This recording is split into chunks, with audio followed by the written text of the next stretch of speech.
아이고 계시네. 아유 이게 저.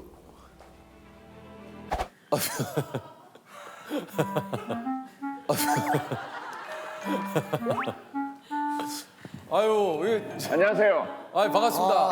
아이고 잘 지내셨어요? 예 잘 지냈습니까? 반갑습니다. 아니, 오랜만입니다. 예 오랜만에 안녕하세요. 뵙습니다. 잘 지냈어요? 아니 오랜만에 그 네네 안녕하십니까. 일단 저희가 자리 좀 옮겨야죠. 네네네. 예, 오시죠. 반갑습니다. 예 네. 우리 아직까지는 지금 의원님이신 거잖아요. 네, 5월 말까지입니다.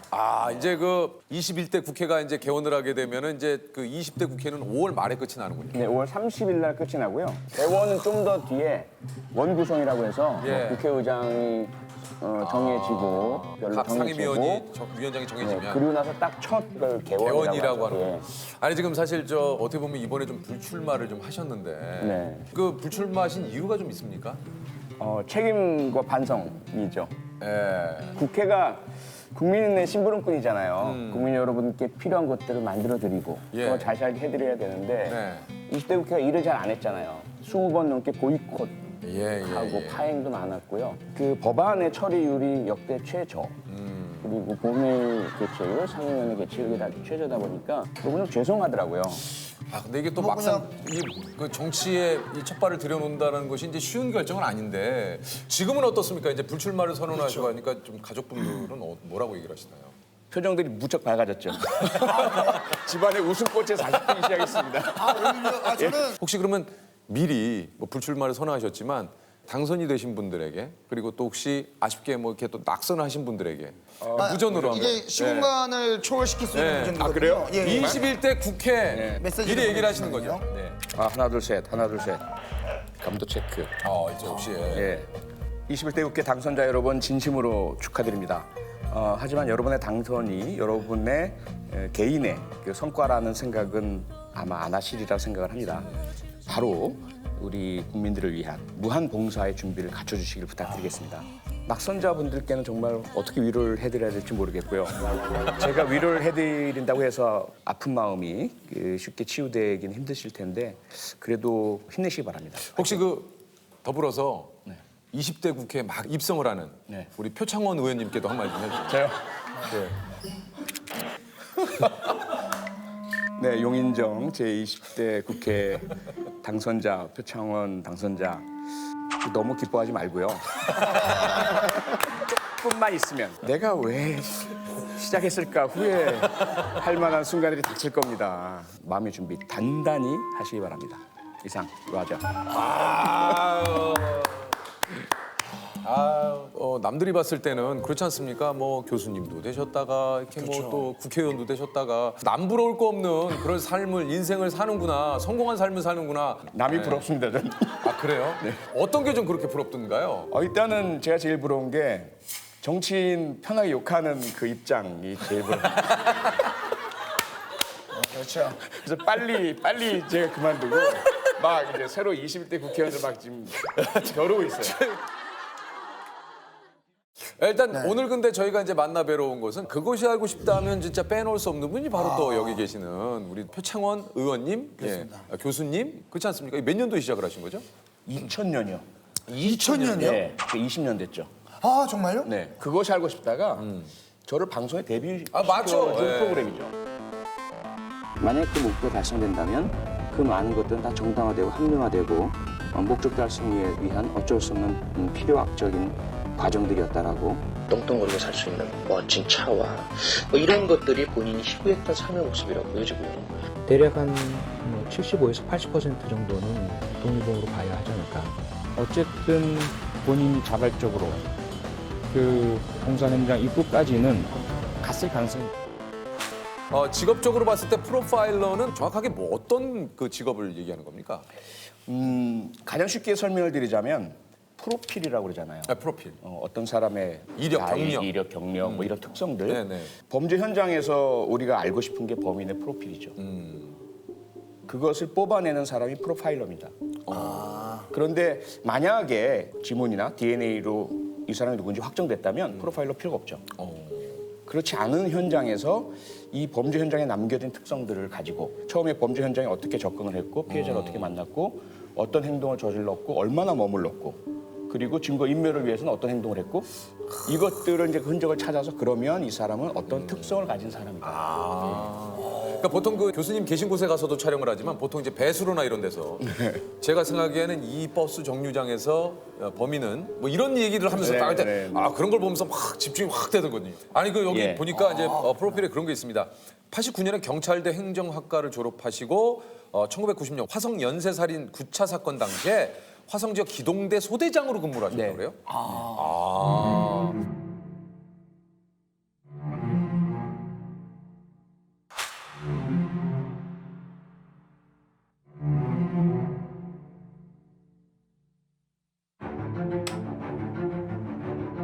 화성 연쇄살인 사건 현장 부근에서 9번째 희생자가 됐습니다. 10번째 살인 사건도 미궁에 빠질 가능성이 높은 것으로 유일한 단서는 유전자의 DNA 구조입니다. 제가 화성경찰서에 발령받은 게 1990년 8월인데요. 3개월 지나서 그 여중생 김양 피살 사건이 발생을 합니다. 너무 큰 충격이었고 그 사건 현장에 저희가 이제 배치가 됐죠.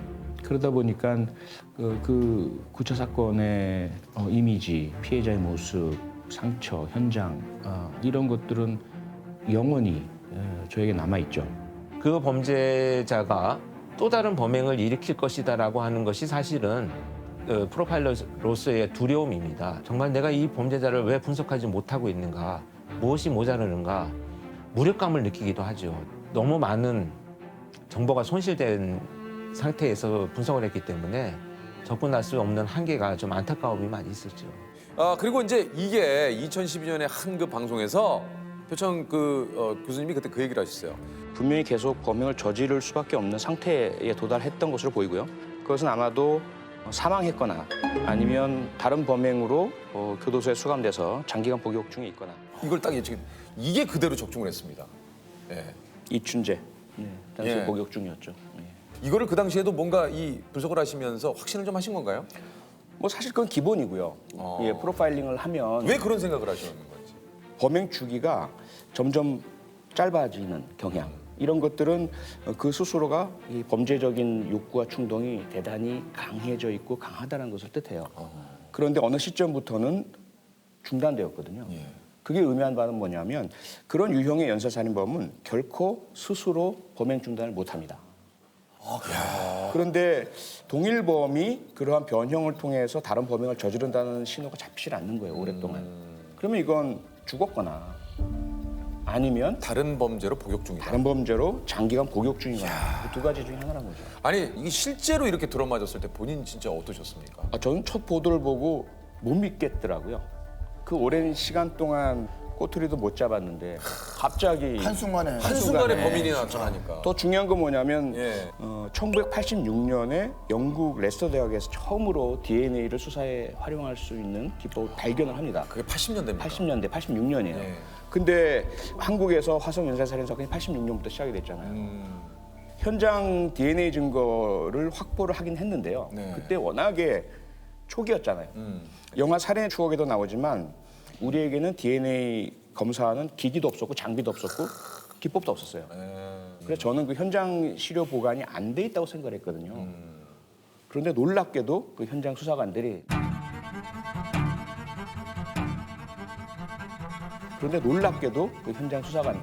나중에 이러한 기법 발전이 이루어지리라는 것을 예측을 했는지 그걸 보관을 하고 계셨어요. 예, 보관을 하고 계셨어요. 현장 옷가지들을. 현장 수사팀에서 계속 이어져 내려오던 후배들에게 물려줬던 그 현장 옷가지 일부를 다시 국가수에 한번 큰 기대도 없었죠, 사실은. 전 진짜 잠깐 지금 소름이 돋았어요. 기필코 이 범인들을 잡아내겠다라는 이 의지가 결국 잡아낸 거 아닙니까? 그렇죠. 와. 소름 끼친 일이죠. 처음에는 뭐 당연히 왜 이렇게 갑자기 또 의뢰를 했을까? 그리고 이미 공소시효가 다 끝났음에도 불구하고 그 증거물이 있었구나 뭐 이런 생각도 이제 들었고 이쪽 분야의 일을 하시는 분들은 항상 그 마음의 짐 같은 게 있어서 이춘재 같은 경우에 진술을 보면 가장 놀라운 건 그거예요. 그 본인의 범죄에 대해서 정말 감정의 동요 없이 진술해요. 그래서 이게 사람이 어떻게 이게 가능한가 그런 생각도 많이 했어요. 프로파일러들이 무슨 일을 해야 되는지를 입증한 이제 샘플 케이스가 됐다 이렇게 보여요. 그야말로 굳이 자백하지 않아도 되는 사람을 이렇게 심리적인 설득을 통해 가지고 결국을 자백하기에 이른 개가를 결국은 프로파일러들이 보여줬다. 절대 미제 사건으로 덮이지 않는다. 시효가 끝난 사건도 끝까지 추적해서 결국은 진범을 잡아낸다. 큰 성과라고 생각해요. 네. 그때 저는 뭐랄까 너무 그냥 이렇게 감사함 있잖아요. 고마움, 감사함 이 감정이 그냥 압도를 했었어요. 이춘재가 잡힌다고 해서 모든 것들이 다 해소가 되는 건 아니죠, 당연히 아니지만 그나마 그 무거운 돌덩어리 같은 이 부채 의식이 그래도 조금은 이렇게 가벼워지는 그런 마음을 아마 다 같이 느꼈을 거예요.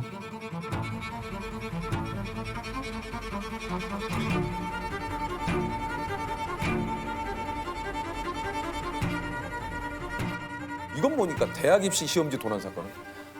1992년 2월이죠. 그 당시에는 이게 저 의원님으로서의 얘기보다 역시 이게 좀 이런 이야기가 프로파일러 또 이게 좀 사람을 빨아들이는 게 있어요. 네? 너무 한이 맺혀서 그래요. 제가. 그러니까. 너무 한이 맺혀서 그래요. 저 근데 뭐가 약간 이렇게 맺혀요? 아니, 그러니까 제가 경찰대학 간 것도 그렇고 네. 경찰대학에서 오직 나는 셜록 홈즈처럼 빨리 나가서 범죄 수사를 해보고 네. 싶다. 그때 이제 1992년 사건이 터진 거예요. 대학 입시 시험지 도난 사건. 그때는 기억하실지 모르겠지만 전기대학, 후기대학 있었잖아요. 있었죠. 시험지는 모두 그 고사장, 시험장으로 배달된 도착을 하죠. 상태입니다. 네. 제가 형사 당직을 서는 날인데 신고가 들어온 거예요, 밤에. 시험지가 보관돼 있는 곳에 도둑이 들었다는 거예요. 이야, 큰일이죠. 그런데 그게 없어진 게 그 시험지인 거예요. 대학 며칠 뒤에 봐야 할 시험지. 큰일 나죠. 근데 그게 중간에 유력한 용의자가 자살을 해요. 그 대학의 경비 과장이었는데 이분의 동생이 대전 지역의 아주 유명한 조폭이었고 상당히 많은 송사에 걸려 있어 돈이 크게 필요한 상태였고 이분의 사주를 받아서 실행했을 것으로 우리가 추정했던 용의자가 있거든요. 용의자가. 예, 경비원을 하셨던 분 정모 씨가 있는데 그분을 이제 체포를 했어요. 자백도 받았어요. 근데요. 물증이 있어야 될 거 아니에요. 네. 가져간 시험지를 어떻게 했느냐? 그걸 어디 있느냐? 네. 그랬더니 이분이 학교 화장실에 거기서 찢어서 버렸다는 거예요. 그래서 전부 손으로 정화조를 팠어요. 증거를 찾아야 되니까. 근데 없었어요. 그게 너무 화가 나죠. 그래 가서 아니 없다. 어떻게 된 거냐? 그랬더니 죄송합니다. 사실은 정화조가 아니라 학교 앞에 있는 쓰레기통에 버렸습니다. 네. 매립지까지 가야 돼요. 매립지까지 갔죠. 가서 형사들하고 대원들하고 전부 또 손으로 팠죠. 안 나와요. 죄송합니다. 그러면서 사실은 그 대학 뒤에 있는 야산에다가 묻었다. 아니 뿌렸다는 거예요. 찢어서. 이야. 그 장면이 혹시 기억나실지 모르겠어요. 경찰관, 정경대원 뭐 전부 쫙 일렬로 야산에 늘어서 가지고 3층봉으로 찍었구나. 안 나왔어요. 이 사람은 뭐 자백은 했지만 물증은 없고 기소를 했어요. 근데 어떻게 됐습니까? 근데 이분이 기소가 된 뒤에는 뭐라고 얘기하냐면 자기가 경찰의 고문 때문에 자백을 했지 사실은 범인이 아니다. 난 아니다. 난 아니다. 결국 미해결 사건이 된 거죠. 그래서 여기에서 뭔가 그래서 저는 너무 좌절감을 느낀 거예요. 그때 또 주변에서 어떤 이야기를 하냐면 저보고 미제 사건 제조기라고 이렇게 얘기를 하는 거예요. 왜요? 화성에 가니까 화성 사건이 미제 사건이 되고 부천에 오니까 이 대형 입시 시험지 도난 사건이 미제 사건이 되고 견디기 힘들더라고요. 근데 더 힘든 건 뭐냐면 그럼 뭔가 내가 뭘 잘못했는지 뭐가 부족한지를 알면 그리고 이걸 어디 고칠 가서 텐데. 배우거나 고칠 텐데 그래서 영국을 가시게 돼요. 그렇게 된 거죠.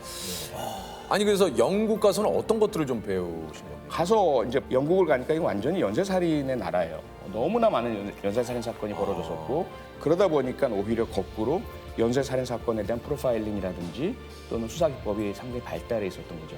그냥 저는 이게 화성 연쇄살인 사건과 유사한데 빨리 한국 가고 싶다. 빨리 한국 가서 영국에서 배운 프로파일링 기법을 적용해서 해결하고 싶다. 왔는데 바로 그때 터진 게 정두영 연쇄살인 사건입니다. 이게 그 관내가 다 다른 경찰서 관내예요. 네. 그러니까 한 건 한 건을 별도로 접근했던 거죠. 근데 그게 이제 나중에 결국 하나로 묶어보니 연쇄살인 사건이라고 확인이 됐고 제 마음 자체가 악마였는지는 모릅니다. 뭐 그거밖에 내 표현 못 하겠습니다. 또 하나 이야기를 하자면 의사의 만삭부인 살인 사건. 그야말로 완전 범죄를 의도했고 의학 전문가가 의학적 지식을 이용을 해서 이상자세 질식사라고 처음 들어보셨죠? 개념도 낯선데 근데 그 의사 만삭부인 살인 사건 때 발견된 부인이 욕조 안에서 그렇게 목이 꺾인 채 질식사 상태로 발견됐거든요. 그래서 그것을 입증하기 위해서 이분이 캐나다의 법의학자, 세계적인 권위자입니다. 이분을 증인으로 불렀어요. 이분이 법정에서 우리 국가수 법의관과 대결을 벌인 거죠. 자칫 잘못했으면 완전 범죄가 될 뻔했어요. 근데요? 근데 우리 법의학자가 결국은 이상자세 질식사가 아님을 입증을 해냈죠. 그리고 우리 과학사 요원이 아주 미세하지만 침실에서 혈흔을 발견했어요. 그래서 결국 사건은 침실에서 다툼이 시작되었고 쓰러진 부인을 목을 졸라서 숨지게 만들고 욕실로 옮겨놨던 사건이거든요. 그리고 나서 증거인멸 다 하고 다 씻고 닦고. 근데 그 사건 역시 끈질긴 과학수사와 그다음에 국가수 법의관의 치밀한 이론이 결국 국제적인 법의학자를 캐나다 법의학자를 이겨냈고 살인 사건의 유죄 입증을 해냈습니다. 아니 그럼 좀 그 혹시 관심을 가져야 할 미제 사건이 있다면 어떤 사건을 좀 꼽으시겠습니까? 우선 포천 여중생 피살 사건 너무 가슴 아프고요. 신정동 엽기 토끼 사건으로 맞아요. 그것도 지금 뭐 계속 지금 그 안에서 계속 하고 있죠. 또 화성의 여대생 노양 피살 사건이라고 또 있어요. 그 사건 2004년 사건인데 너무 안타깝고 아직 해결이 안 돼 있고요. 경산 지역에서 발생한 초등학생 허양 실종됐다가 피살체로 야생에서 발견됐던 사건이 있어요. 아직까지 해결되지 않고 있는데 그 사건들마다 보면은 공통점이 일단 어린이를 대상으로 했거나 혹은 여성 대상 사건인데 계속 가슴에 남습니다. 그 사건은 어떻습니까? 이용호 어린이 유괴 사건도 지금 그 사건도 단 근원 목소리 공소시효가 지나가 버렸죠. 그래서 너무 가슴이 아프고 그건 목소리가 있단 말이에요. 있죠. 그 범인의 목소리, 독특한 목소리가 있습니다. 여보세요. 실내등을 켜둔 상태에서 뒷 시트 한번 열어주시고요. 그럼 사모님이 직접 나오십시오. 아저씨를 못 믿겠어요, 제가요. 그죠. 그 사건도 너무 가슴이 아프죠. 혹시 그 뭐 내 기준에 좀 무서운 사람? 무서운 사람. 저는 착한 사람이 제일 무섭더라고요. 왜요? 저는 욕심도 많고 화도 잘 내고 크고 힘센 권력자가 뭐라 그러면 전혀 무섭지가 않아요.